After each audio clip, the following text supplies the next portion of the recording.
میں یہ بات آج بھی یاد کر کے کانپ اٹھتا ہوں جب میں ایک ہوٹل میں جاب کرتا تھا۔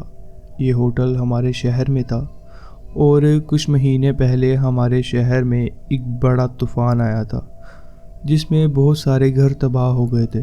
لوگوں نے کچھ عرصے کے لیے اپنے گھر چھوڑ دیے تھے اور اسی وجہ سے ہوٹل بھی اس وقت بیزی ہو گیا تھا، لیکن کچھ عرصے بعد سب واپس نارمل ہو گیا اور ہوٹل بھی ویسا ہی خاموش ہو گیا جیسے طوفان آنے سے پہلے تھا۔ میں موسٹلی رات کی شفٹ کرتا تھا، شام 6 بجے سے لے کر 2 بجے تک۔ اس کے بعد کوئی اور مجھے ریلیو کر دیتا تھا۔ ہوٹل کے صرف 9 کمروں میں لوگ تھے اور اکثر پوری رات کوئی بھی فرنٹ ڈیسک پہ نہیں آتا تھا۔ سٹاف کے لیے ایک بریک روم تھا جس میں کافی مشین، فریج اور صوفہ تھا۔ زیادہ وقت میں بریک روم میں ہی گزارتا تھا اور اگر کسی کو کچھ چاہیے ہوتا تو وہ ریسیپشن پر رکھی گھنٹی بجا دیتا تھا۔ ایک رات میں بریک روم میں تھا جب مجھے لوبی سے ایک بھاری گرم آواز سنائی دی، ہیلو۔ میں فوراً ریسیپشن پر گیا اور دیکھا کہ ایک آدمی کاؤنٹر کے دوسری طرف کھڑا تھا۔ اس نے مجھ سے کچھ ٹاولز مانگے تو میں نے اسے کچھ ٹاولز دے دیے جو اس نے بہت تیز طریقے سے لیے اور عجیب سی نظر مجھ پر ڈالی۔ اس کے بعد وہ ہال کی طرف چلا گیا۔ میں نے مانیٹر پر اسے دیکھا تو وہ عجیب طریقے سے ادھر ادھر دیکھ رہا تھا اور ٹاول اپنے چہرے پر رگڑ رہا تھا۔ میرے دل میں عجیب سی گھبراہٹ تھی۔ کچھ دیر بعد وہ دوبارہ واپس لوبی میں آیا اور کہنے لگا کہ اس کی کارڈ خراب ہو گیا ہے۔ میں نے اس کا روم نمبر پوچھا تو اس نے کچھ رینڈم جواب دیا جیسے کہ 2C، جبکہ ہمارے ہوٹل میں صرف نمبرز تھے، کوئی لیٹرز نہیں۔ مجھے سمجھ آ گیا تھا کہ وہ جھوٹ بول رہا ہے۔ میں نے اسے کہا، ہمارے رومز میں لیٹرز نہیں ہیں، کیا آپ واقعی ہی یہاں رہتے ہیں؟ اس نے چھوٹی سی مسکراہٹ کے ساتھ میرا جواب سنا، پھر اپنا چہرہ شیشے کے قریب لے آیا اور دھیرے سے کہا، میں تمہیں مار دوں گا۔ یہ سن کر میری رات بھر کی گھبراہٹ ایک خوف میں تبدیل ہو گئی۔ اس نے یہ بات پھر سے کہی اور ہر بار اس کی آواز اور تیز ہوتی گئی۔ میں نے غصے میں کہا کہ میں پولیس کو فون کر رہا ہوں اور فوراً 15 کو کال کی۔ جب تک میں ڈسپیچر سے بات کر رہا تھا وہ آدمی ایک عجیب سی مسکراہٹ کے ساتھ دھیرے دھیرے ہوٹل سے باہر نکل گیا۔ کچھ دیر بعد پولیس کو منع کر دیا کہ اب ان کی ضرورت نہیں ہے۔ میں نے سوچا کہ اب رات بھر ریسیپشن میں ہی رہوں گا، بریک روم میں واپس نہیں جاؤں گا۔ جب میں شفٹ ختم کر کے باہر پارکنگ میں آیا تو رات بہت ٹھنڈی تھی اور میرے پاس صرف ہلکی جیکٹ تھی۔ میں اپنی جیکٹ کے اندر ہاتھ ڈال کے چل رہا تھا جب مجھے پارکنگ لاٹ کے قریب سے کوئی آواز سنائی دی، جیسے کسی نے مجھے پکارا ہو۔ میں نے پیچھے دیکھا تو کچھ جھاڑیوں کے آس پاس سے آواز آئی۔ میں گھبرایا اور اپنی رفتار تیز کر دی۔ شہر کے ایک ریزیڈینشل ایریا میں پہنچ کر مجھے لگا کہ جیسے کوئی میرا پیچھا کر رہا ہو۔ جب میں نے پیچھے دیکھا تو ایک کار کے پیچھے سے وہی آدمی مجھے دیکھ رہا تھا اور دھیمی آواز میں مسکراتے ہوئے پھر سے کہا، میں تمہیں مار ڈالوں گا۔ اس کا وہی ڈراؤنا چہرہ میرے سامنے تھا۔ میں نے فوراً فیصلہ کیا کہ قریبی گھر کے دروازے پر جا کے مدد کی درخواست کروں۔ گھر کے اوپر ایک روشنی جل رہی تھی تو میں نے بھاگ کر ان کی ڈور بیل بجا دی، لیکن اس وقت وہ آدمی پیچھے سے مجھے پکڑنے لگا اور گلے میں ہاتھ ڈال کے گھونٹنے لگا۔ اس وقت مجھے لگا کہ میری زندگی یہیں ختم ہو رہی ہے، لیکن پھر ایک اینجل کی طرح اس گھر کا مالک باہر آیا اور اس آدمی پر چیخا۔ اس آدمی نے مجھے جلدی سے چھوڑا اور بھاگ گیا۔ پھر میں نے اس گھر والے کو پوری کہانی سنائی۔ اس نے پولیس کو کال کی اور انہوں نے CCTV فوٹیج دیکھی، لیکن وہ آدمی کبھی واپس نہیں پکڑا گیا۔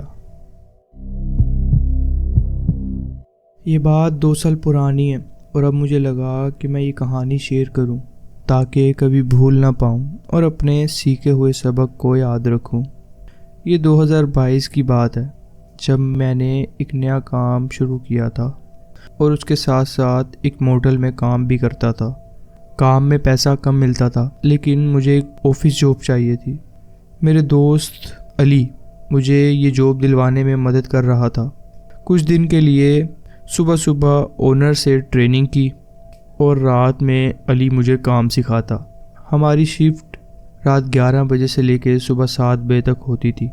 کام میں بس گیسٹ کو چیک ان کرنے اور پیپر ورک کرنا ہوتا تھا اور کچھ خاص نہیں۔ میرے باس اور ان کی بیوی ایک ہفتے کے لیے چھٹی پہ چلے گئے، جس وجہ سے مجھے جلدی جلدی ٹریننگ کمپلیٹ کرنا پڑی۔ میری پہلی رات تھی جب میں شفٹ پہ بالکل اکیلا تھا۔ موٹل کے آس پاس سیکیورٹی کیمراز لگے ہوئے تھے جن کے مانیٹر اسکرین میرے پاس تھی۔ آفس کی بلڈنگ کے آس پاس بڑے شیشے کی ونڈوز اور ایک گلاس ڈور تھا۔ باقی موٹلز کی طرح کوئی نائٹ ونڈو نہیں تھی۔ رات کا وقت تھا، تقریباً 1 بجے کا، اور میں بس روٹین کے پیپر ورک کر رہا تھا۔ تبھی ایک آدمی اندر آتا ہے اور پوچھتا ہے کہ کیا کوئی روم اویلیبل ہے۔ اکثر اگر کوئی شک والا گیسٹ ہوتا تھا تو باس مجھے کہتا تھا کہ روم نہیں ہے، لیکن یہ بندہ نارمل لگ رہا تھا تو میں نے بنا سوچے سمجھے میں کہہ دیا ہاں ایک ہے روم۔ اس نے کہا ہاں بس ایک ہی چاہیے۔ میں نے کمپیوٹر پر اس کا ریزرویشن بنانا شروع کیا اور تبھی دیکھا کہ وہ ہوا میں ہاتھ مار رہا تھا اور عجیب سی آوازیں نکال رہا تھا جیسے اس کے آس پاس مکھیاں ہوں۔ میں نے اس کی طرف زیادہ توجہ نہیں دی اور جلدی سے اس کا روم ایلوکیٹ کر دیا، اس کو کی دی اور وہ چلا گیا۔ اس وقت میں کافی نروس فیل کر رہا تھا۔ پرسنل لائف میں کچھ مسئلے بھی چل رہے تھے تو میرے اس وقت کے ریئیکشن کو سمجھا جا سکتا ہے۔ کچھ ہی دیر بعد وہ آدمی واپس آیا اور اس نے شیشے کے ڈور پر زور سے ہاتھ مارا۔ میں ڈرا اور دیکھا کہ وہ مجھے گھور رہا تھا۔ اس نے دروازہ تھوڑا کھولا اور اپنا سر اندر گھسا کے کہا مجھے اپنے روم میں کیوں نہیں گھسنے دے رہے ہو؟ میں نے کہا شاید آپ کی کی میں کوئی مسئلہ ہے، ایک اور دے دوں؟ اس کا چہرہ کچھ عجیب لگ رہا تھا۔ مجھے اپنی جان خطرے میں محسوس ہوئی۔ میں نے اس کو دوسری کی دی اور وہ واپس چلا گیا۔ میں نے علی کو ٹیکسٹ کیا لیکن وہ سو رہا تھا اور جواب نہیں دیا۔ تھوڑی دیر بعد وہ آدمی پھر سے سیڑھیاں اتر کر آنے لگا اور میں پینک ہونے لگا۔ میں بیک آفس میں چھپ گیا اور دروازہ لاک کر دیا۔ میں نے اپنا پاکٹ نائف بھی نکال لیا۔ رات کے کام میں پروٹیکشن ضروری ہوتی ہے۔ اس کے چلانے کی آواز آئی، ہیلو ہیلو، مجھے کیوں روم میں نہیں جانے دیتے ہو؟ کیا تمہیں مجھ سے نفرت ہے؟ اس وقت میں بیوقوفی میں پولیس کو نہیں بلایا اور خود ہی سچویشن کو ہینڈل کرنے کی کوشش کی۔ میں نے جواب دیا، میں ابھی فون پہ ہوں، تھوڑی دیر میں آؤں گا۔ میں نے پھر سے علی کو کال کرنا شروع کیا لیکن جواب نہیں آیا۔ تھوڑی دیر بعد میں آفس سے نکلا اور دیکھا کہ وہ آدمی باتھ روم میں تھا۔ مجھے اس کی آواز سنائی دی، اسے مار دو۔ میرا دل ڈوب گیا لیکن میں اب بھی پولیس کو کال نہیں کیا۔ وہ باہر آیا اور میں نے کہا آپ کی کی میں مسئلہ تھا، میں آپ کو روم تک چھوڑ دیتا ہوں۔ وہ مان گیا۔ میں نے اپنے سویٹر کو نیچے چھپایا ہوئے نائف کو پکڑا اور دھیرے سے اس کے پیچھے چلتا رہا۔ ہم سٹیئر کیس کی طرف چلے گئے۔ وہ ایک روم کے سامنے رک گیا لیکن میں اس کے اصل روم کے سامنے رک گیا۔ میں نے اسے کہا وہ غلط روم ہے، آپ کا روم یہ والا ہے۔ اصل میں وہ دوسرے گیسٹ کے روم میں گھسنے کی کوشش کر رہا تھا۔ پھر میں نے اسے اس کے روم میں چھوڑ کے دوڑتا ہوا واپس آفس آیا اور دروازہ لاک کر دیا۔ بعد میں مجھے پتہ چلا کہ وہ جو روم میں گھسنے کی کوشش کر رہا تھا وہاں ایک عورت اکیلی رہتی تھی۔ اگلے دن جو اگلا گیسٹ آیا وہ ایک پولیس آفیسر تھا تو میں نے اسے یہ بات شیئر کی اور اس نے کہا کہ وہ رات بھر تھوڑا دھیان رکھے گا۔